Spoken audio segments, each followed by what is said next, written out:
Yes, yes. Omega Watts in the house. Now let me set the table. Now let me set the table. Invited to the banquet, I'm glad that you could make it. Invited to the banquet, I'm glad that you could make it. And these are questions I ask myself. All right, table fam, how are we feeling tonight? Okay, a few different reactions in the room.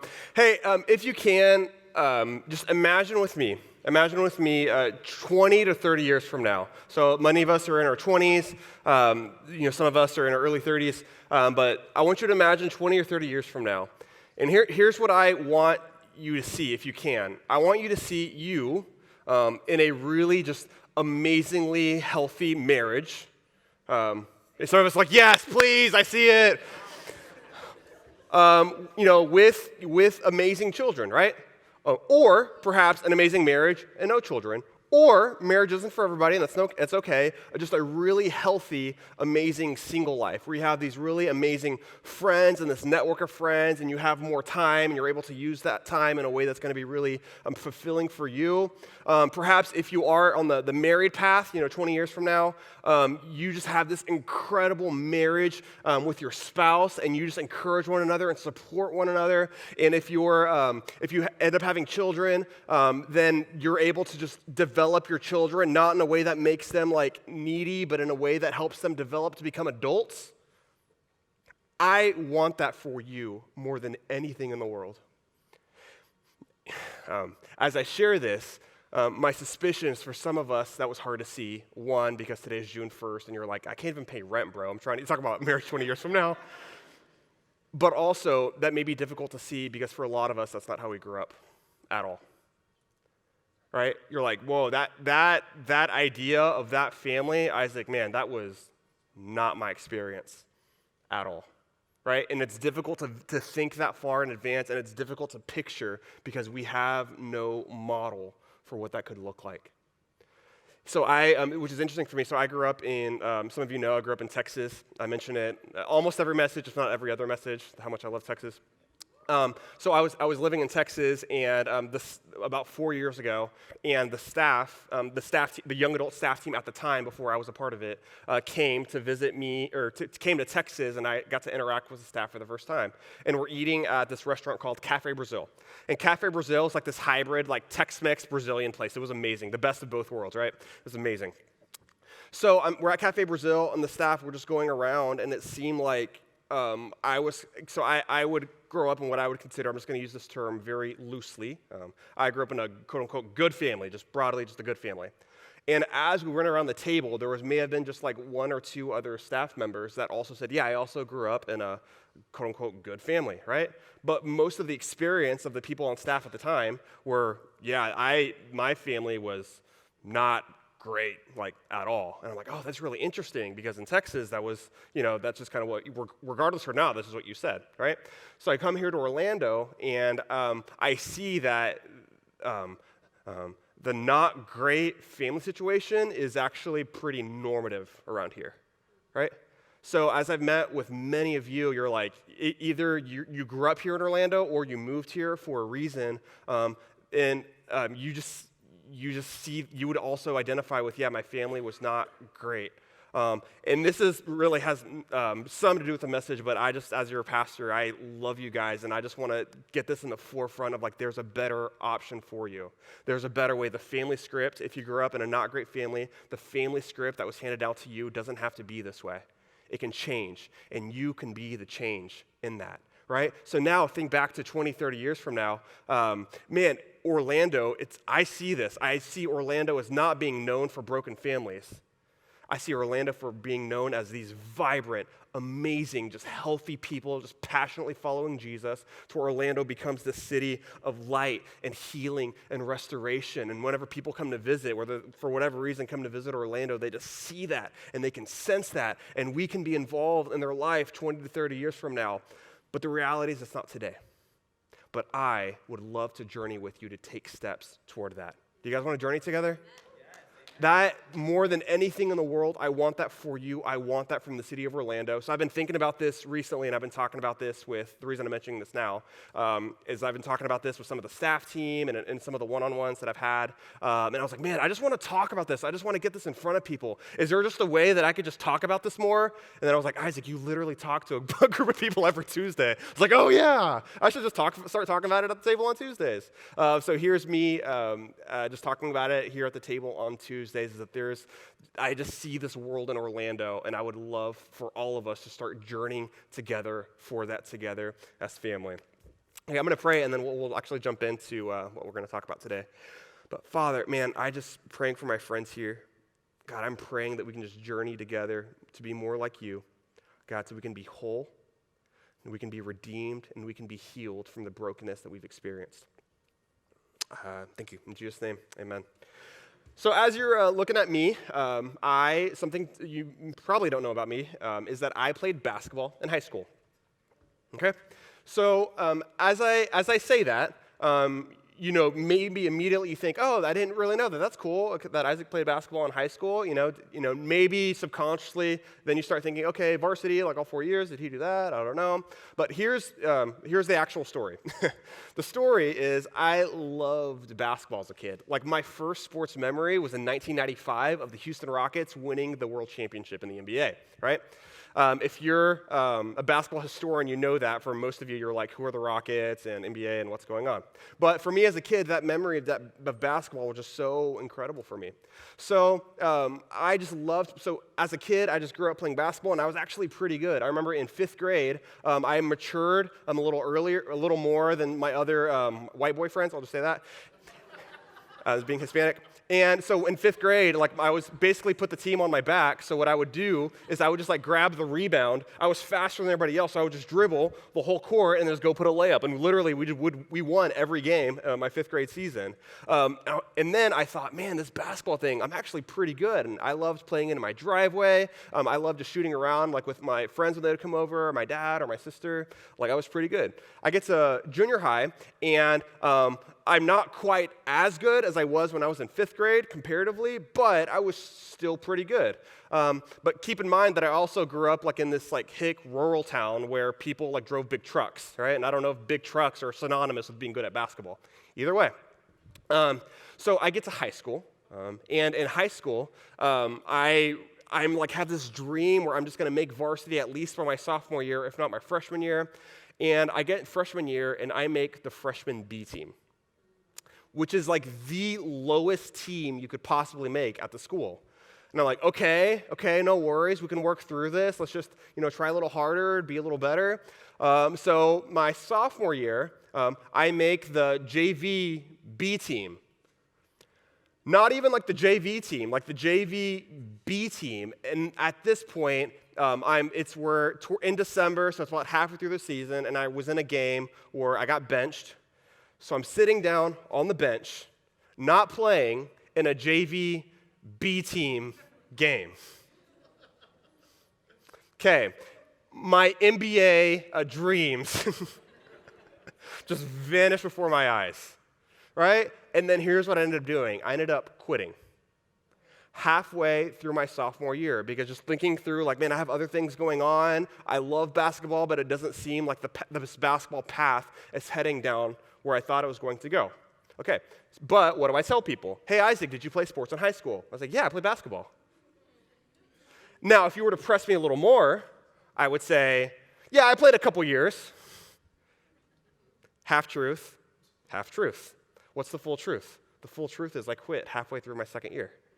Right? But you get to college, and whenever I got to college in Texas, I didn't want to tell people. That's embarrassing, right? That's embarrassing to tell people that I quit halfway through a season, right? Especially for other athletes, you just know you don't quit, you don't do that. So I just felt shame in just telling people, so I just didn't tell people. But so that was the story that I was telling others, but there was a story that I was telling myself. And the story that I was telling myself when it came to basketball was, I could be better if I wanted to. Right? I just didn't have a lot of time. I know I quitted, but man, I could have doubled down. I could have made it. I could have made varsity. I could have tried making college. If I really wanted to, I could have been better, right? And the reason I told myself that was because I couldn't fathom the thought of not being good at something when I tried. There was a story that I was telling myself, which was, Isaac, you have to be good at things. Because if you're not good at things, you're a failure.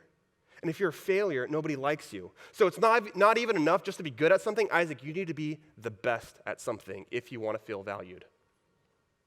Right? Now, as I say that, I probably hit maybe a third of the room, maybe a little less, resonates with that, right? For others, it's like, nah, I'm good. I don't need to be the best at anything. But I'm just saying this was my descriptive story. This was a story that I was telling myself, right? Where I wanted to go to the NBA, but the reality was I was 5'10", was average athletically, not that great at basketball, and there was no way I was ever going. My own mother even told me, Isaac, you should have tried tennis. Thanks, Mom. Thanks, love you.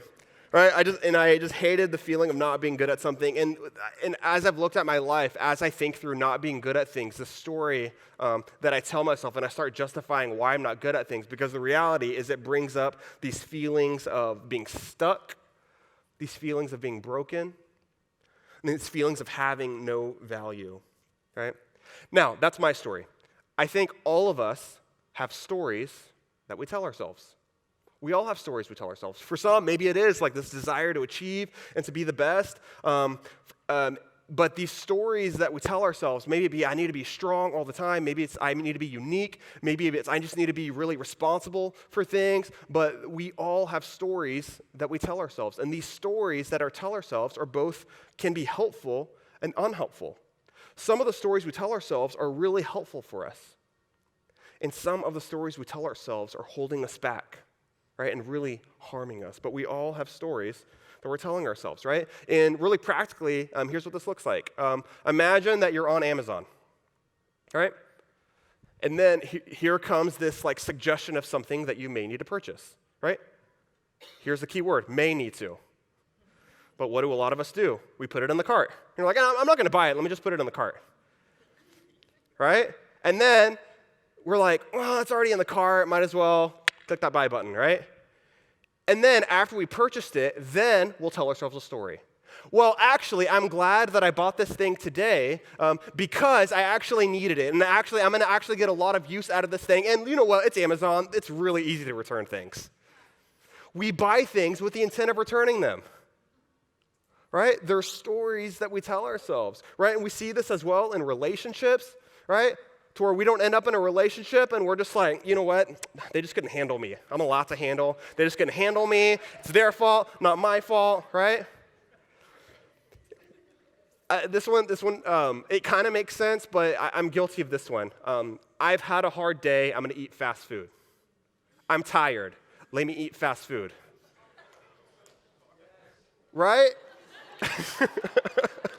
See, my hand's up too, buddy. Yeah. I remember we don't have, I would be, no. There's in Texas, my favorite restaurant, Whataburger, so I just remember, I can't find an equivalent here in Orlando of just my Whataburger equivalent of I've had a really hard day, I just deserve some Whataburger. What does having a hard day have to do with, eating food? But it kind of makes sense, right? But these are the stories that we tell ourselves, right? So we can look microly, very specifically, what's the story that we're telling ourselves with this specific thing that we're going to do? But we can also look macroly, broadly, generally at the story of our life. What's the story that we're telling ourselves? So that's the tension, that's the question that we're answering today is what's the story you're telling yourself, right? So we're going to be in John chapter 8. John chapter 8, where Jesus is actually having a conversation with some people, specifically with some Jews. And in this conversation with Jews, Jesus is going to frame how we think through narratives, how we think through stories, right? How we think through the story that we tell ourselves. So we'll read in John chapter 8. It says this. So Jesus said to the Jews who had believed him, right? I'm going to pause there. So let me give some context. There was a story, so Jesus said to the Jews who had believed him, right? So there was a story that these Jews were telling themselves, right? Jesus is having a conversation with these Jews. Right. Don't be confused by the phrase who had believed, because you'll see later on in the passage that they had believed. They don't currently believe. Right?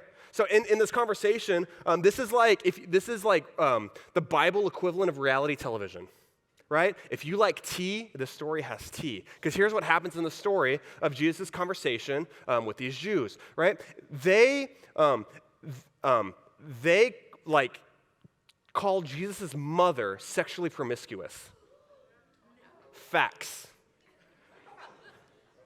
And you're like, you can't say that to Jesus? Like, do you know who you can't, one, you shouldn't do that to anybody but Jesus. They did it to Jesus. They call his mother sexually promiscuous, right?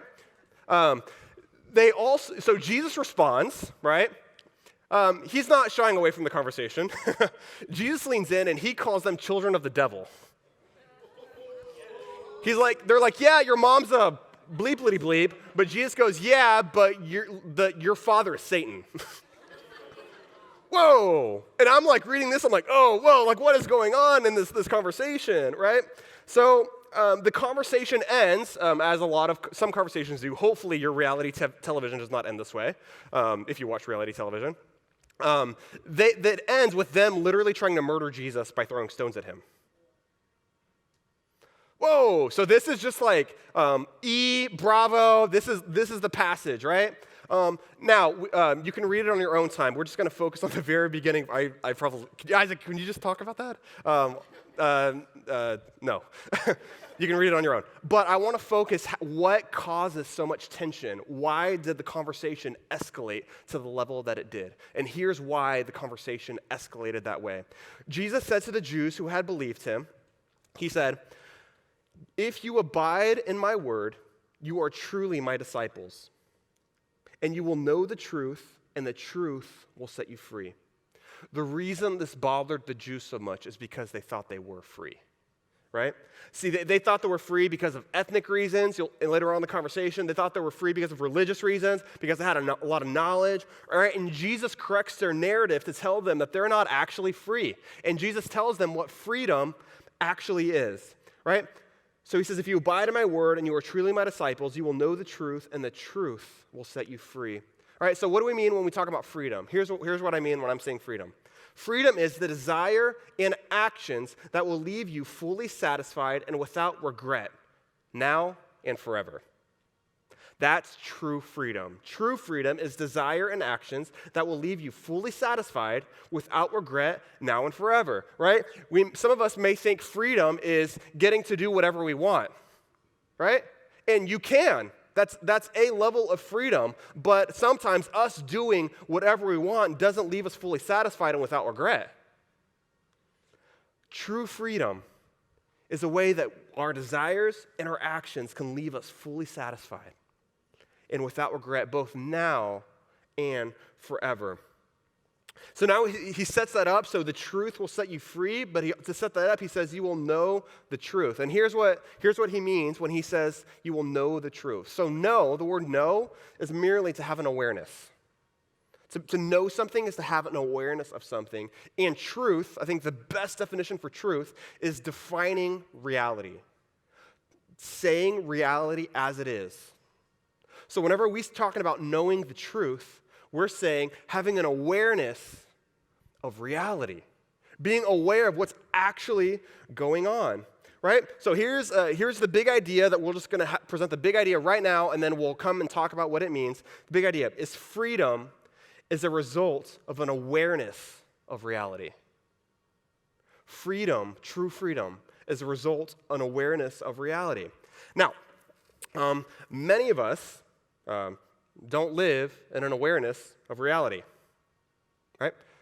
We live in unaware reality, which is not reality. It's unaware, right? So you can see here to my left, we're going to call this unaware island, right?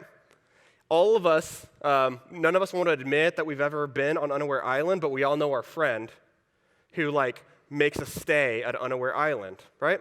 And as we're camping out in Unaware Island, at first it seems amazing. Have you seen the beach in Unaware Island? It's incredible.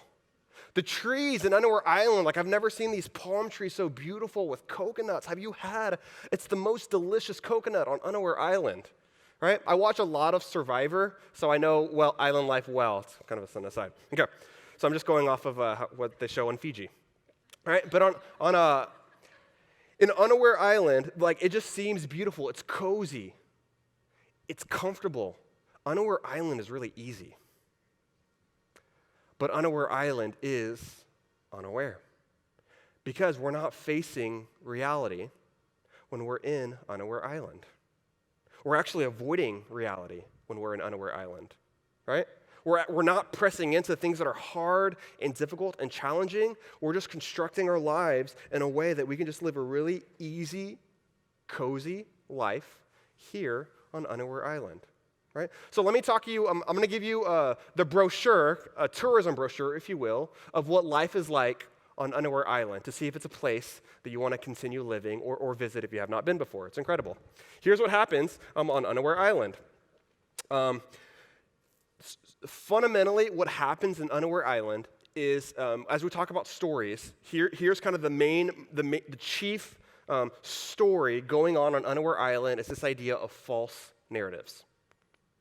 False narratives run rampant in Unaware Island, right? It's almost like the air that breathes, right? If you were to, like, it's the power source, it's what's powering Unaware Island is this idea of false narratives, right? And these false narratives is what makes Unaware Island so comfortable and so cozy and so nice because you don't have to deal with things because there are narratives that we construct to make us feel better about ourselves.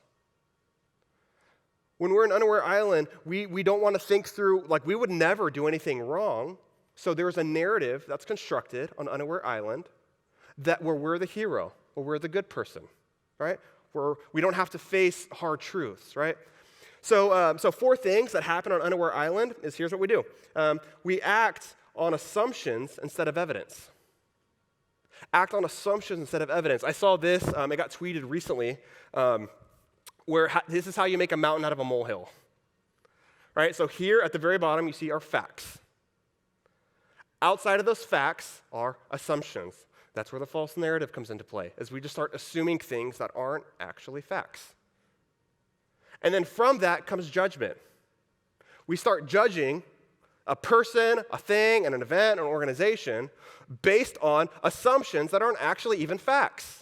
Right? And we just create this narrative where they are bad and I am good, right? And it causes a lot of division, right? So recently I was listening to, and just hear me say this, I need to be careful of the room that I'm talking to, but also don't care because I'm just going to speak truth as I see it. Olivia Rodrigo. Some people are like, what is he about to say? Can he? Okay, here's what Olivia Rodrigo does so well, I think. She names, if you're familiar with her, she's an artist that seems to be up and coming.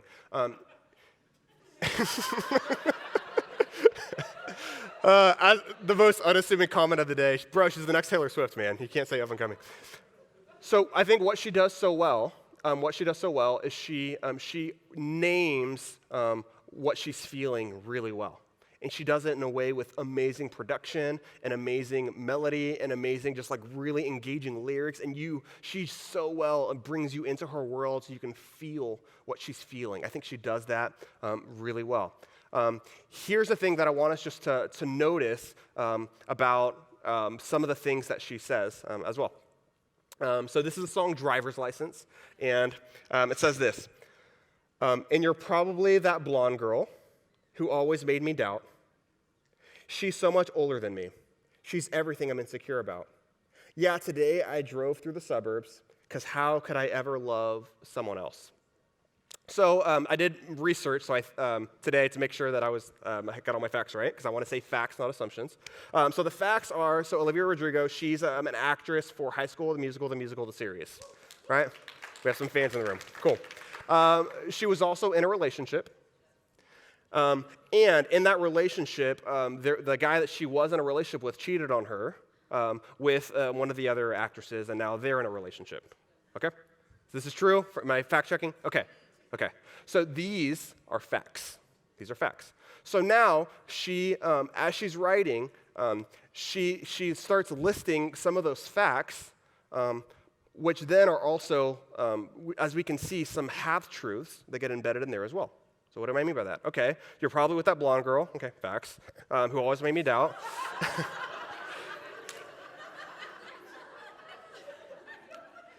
True, it's true that she seems to be feeling doubt, okay? She's so much older than me, okay, if that's probably true. She's everything that I'm insecure about, true, okay? Yeah, today I drove to the suburbs, true.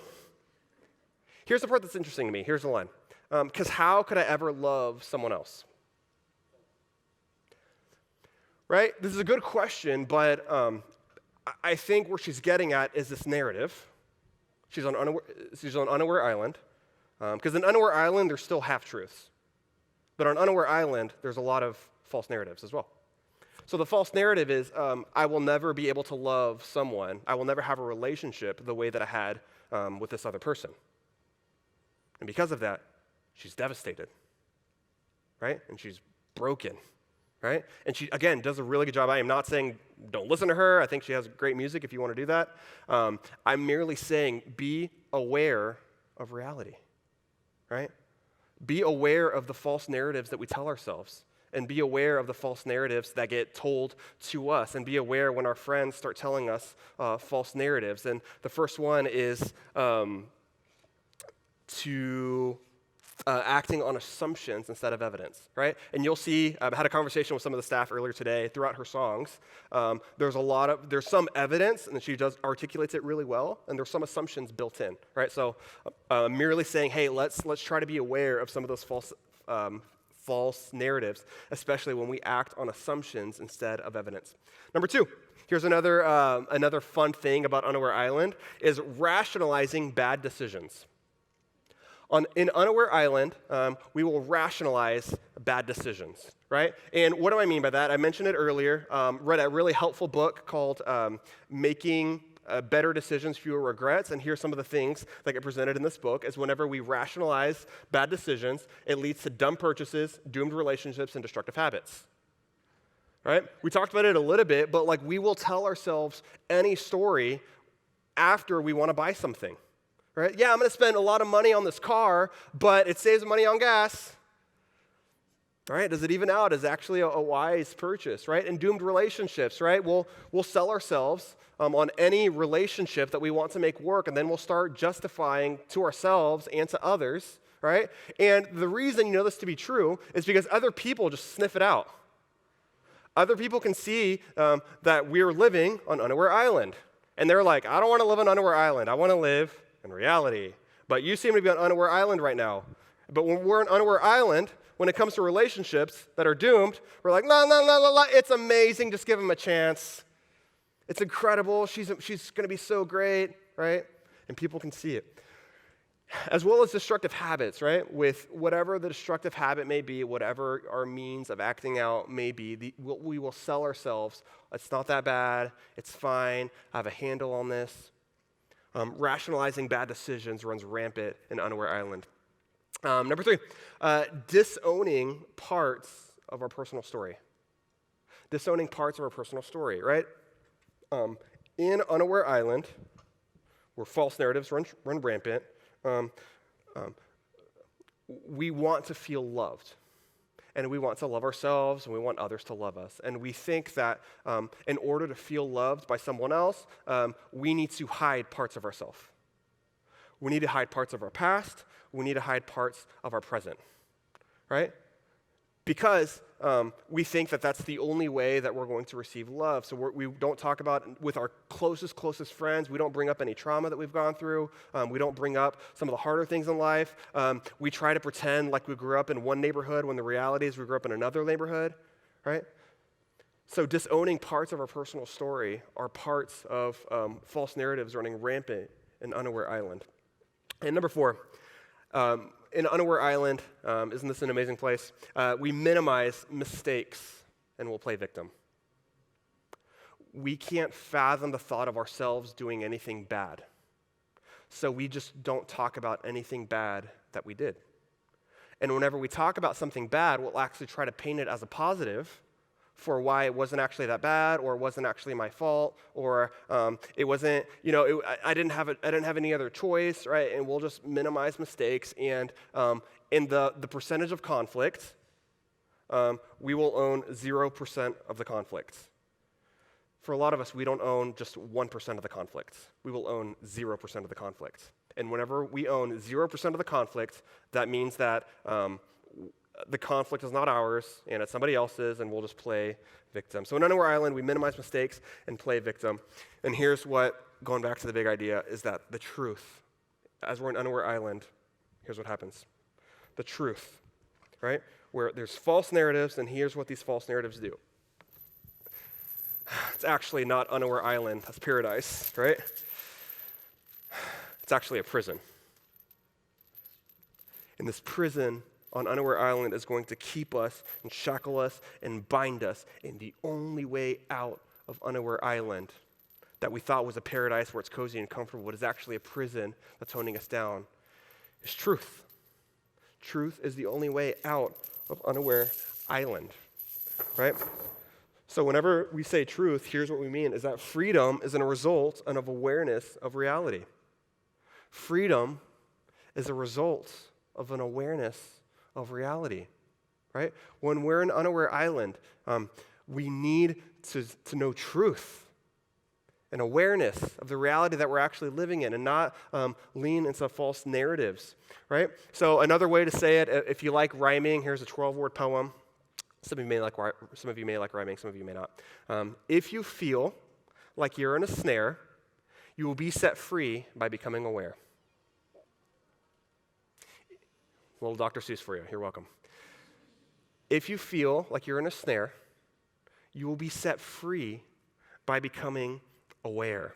So for me, I was unaware for a really long time. Actually, for most of my life, I was just unaware, and I was just believing all of these false narratives.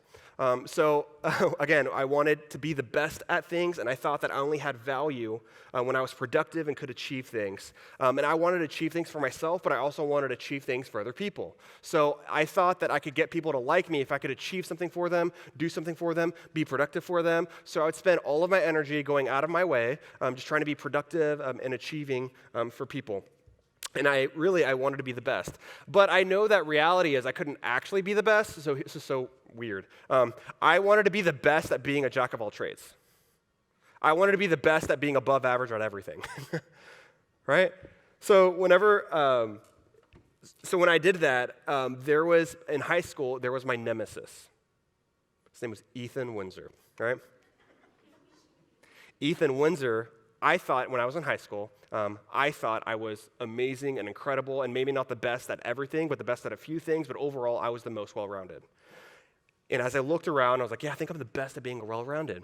And I see Ethan, who's actually like a really cool guy, really nice guy. We're actually really good friends, but I saw him as my nemesis, as my rival, because he rivaled me in being the best at a few things and then above average at a lot of things. So it was my duty in high school to prove to myself, the story I'm telling myself, that I only had value when I was the best, well-rounded in high school. So I started creating this really arbitrary metric to compare myself to Ethan. Right? So in school, I was like, okay, well, how are we doing at academics? Because I was pretty smart, right? And I did well in school. And Ethan was valedictorian.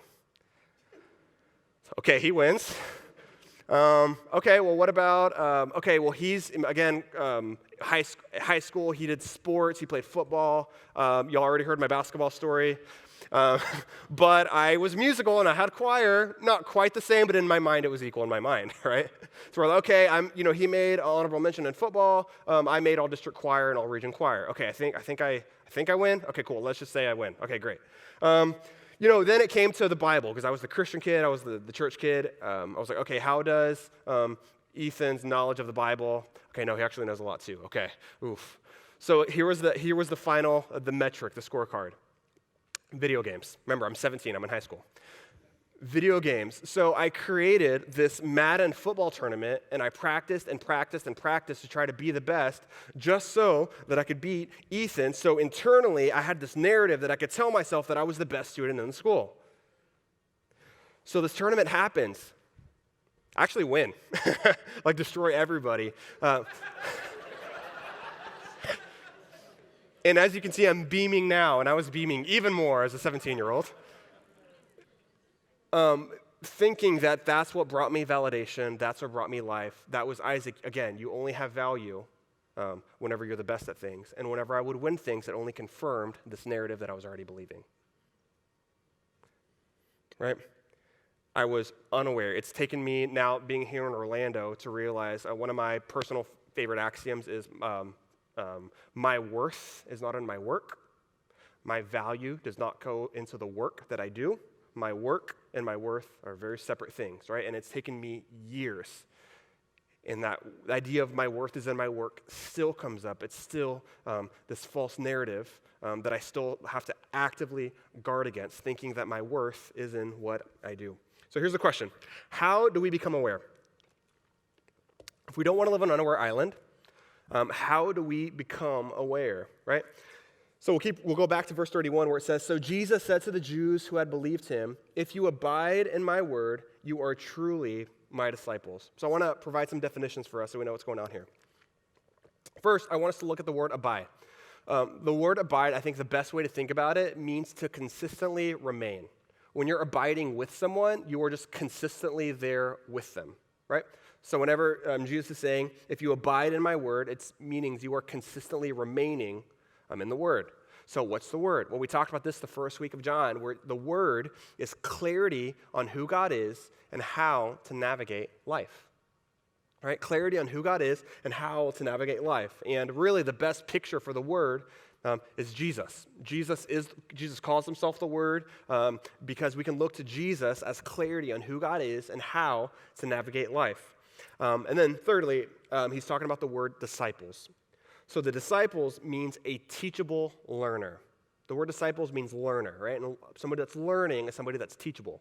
So a disciple is a teachable learner. So I gave all those definitions because I want to craft verses 31 and 32 in a way that I think will be really helpful for all of us. So let me just reframe.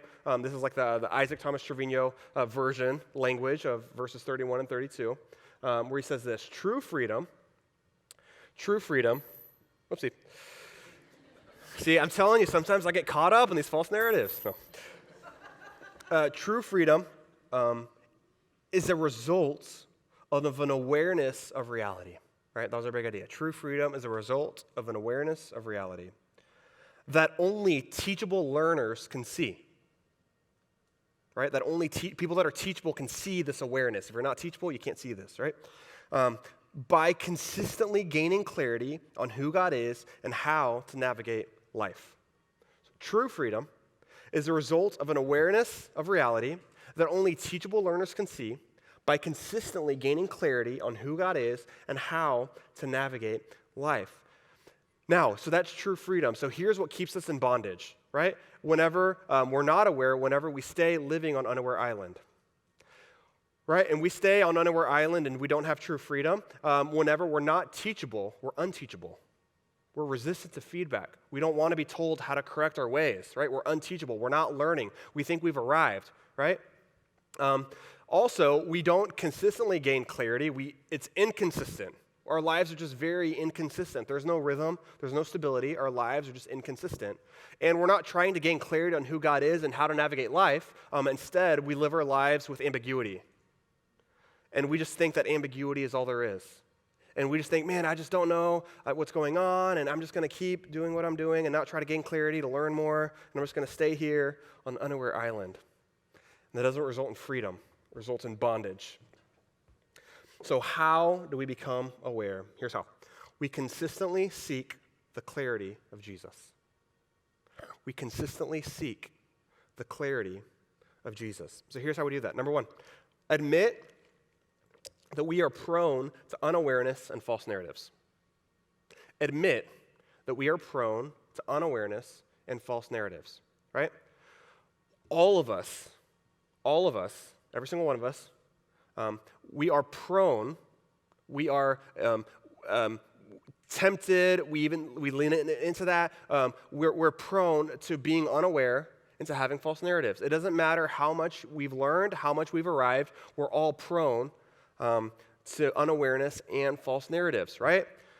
So now I say that, Because if you can't accept that, you will always live your life in bondage on Unaware Island, right? And maybe another way to say it is, hey, look, sometimes you're wrong, okay? Sometimes I'm wrong. Okay, now, sometimes you think you know you're wrong, but you're like, this is not a time when I'm wrong. I'm right now. And it's possible that when you think you're right, you're wrong. So what does that do? That we need we need to be teachable. We need to know that where it's possible that we can, no matter how far that we've arrived, it's possible that we can still believe and give into false narratives. So the first step is just to admit that we are prone to unawareness and false narratives. Number 2, we need to ask, am I being honest with myself, really? Am I being honest with myself, really? Am I truly... am I trying to fool somebody? Like, as we look at ourselves in the mirror, we are the easiest people to deceive. Everyone can see reality. We can't see it sometimes. So we need to ask ourselves, am I really being honest with myself right now, right? Like, why am I doing this? Really? Why am I avoiding him? Really? Why am I postponing this? Really? Why do I keep making excuses? Why am I going to this place? Why did I say yes? Why am I wearing what I'm wearing? Really? Right? Why did I choose to purchase this? Why did I move in? Why did I move out? Really? And if we can be honest with ourselves, that's going to help us consistently seek the clarity of Jesus. If we can't be, nobody else is around having this conversation. This is just us. This is just you and yourself in the mirrors. Nobody else is around, right?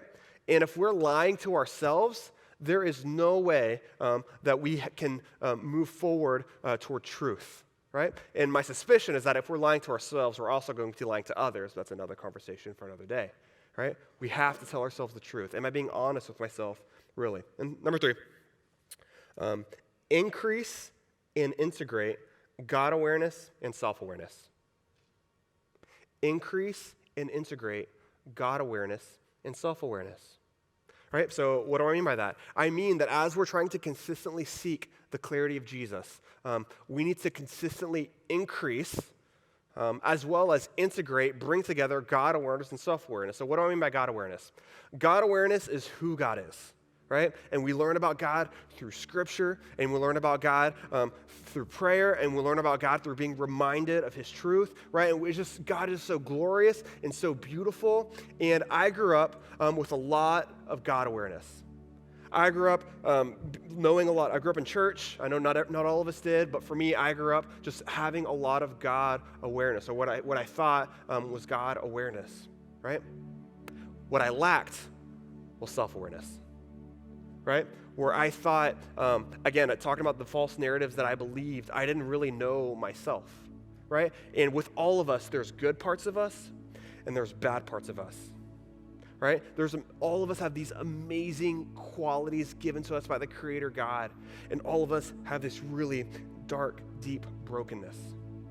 And here's what we do, is we take the good parts about us and we take the bad parts about us and we invite them both. And we see them both, and we name them both, and we share them both with others. And God sees the good in us and the bad in us, and He loves us.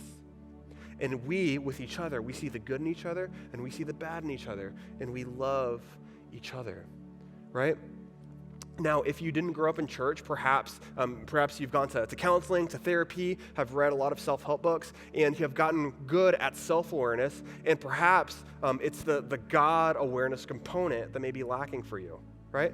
You feel like you have a pretty good grasp on who you are, but now the opportunity is, but I kind of know who I am, or kind of taking steps towards that, but now I'm really wondering, who is God? Who's the person that created me? Who's the person that designed me, right? And now, knowing who God is, knowing who we are, how does that integrate? How do I live my life? And I think that as we do these 3 things, as we consistently seek the clarity of Jesus, this is what's going to set us free. All right? So we're wrapping up. So it continues in the text in verse 34 where Jesus says, Jesus answered them, "Truly, truly, I say to you, everyone who practices sin is a slave to sin. The slave does not remain in the house forever. The son remains forever. So if the son sets you free, you will be free indeed." Another way to call Unaware Island with false narratives and us acting on them is called sin. In the sin, this living on Unaware Island, believing these false narratives, acting on these false narratives, man, these are the chains that bind us. And there's only one way out of these chains that bind us here on Unaware Island, and his name is Jesus Christ. Whom the Son sets free is free indeed.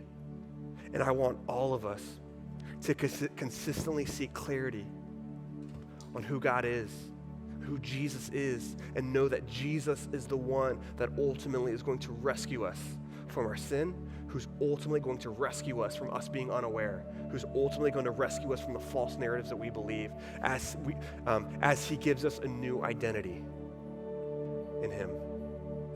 I want that for you. And man, here's what I see. If we can do that, right? If we can find true freedom by consistently seeking the clarity of Jesus, imagine 20 years from now, your life will be radically different. The chains and the bondage that you grew up in, the chains and the bondage that your family experienced, you don't have to experience that. Your kids don't have to experience that. Your friends don't have to experience that. You can be free today. You can move forward towards healing today. Whom the Son sets free is free indeed. I want that for you more than anything in the world, is to feel freedom. So you're not bound by your brokenness. You're not bound by your addiction. You're not bound by the things that bind you. You're not bound by feeling worthless, feeling vulnerable, feeling insecure. You're not bound by these things, because we're bringing awareness and truth into this, knowing that Jesus is the way out. I love you guys. I want this for you. So to respond, we're going to sing. And as we sing, my prayer for you is that you can just sing of your freedom that you have in Jesus. And for some of us, we're not free in Jesus. And my prayer is that you know that you can be free by Jesus. So if you're, after we sing and after we wrap up, we have a connection lounge in the back to where if that's you, we would love to talk with you about what freedom in Jesus looks like. We'll pray. God, I love you. Man, I'm just so thankful for you, God, that you sent your son Jesus to set us free. So we don't have to live being unaware. We don't have to live believing false narratives. We can believe your truth. We can believe the reality that you have us in. We have a new identity in you. God, I'm just thankful for my friends and family here at the table, that we just keep moving forward and pursuing truth and getting clarity on who you are and how to live life. So we love you. In Jesus' name, amen.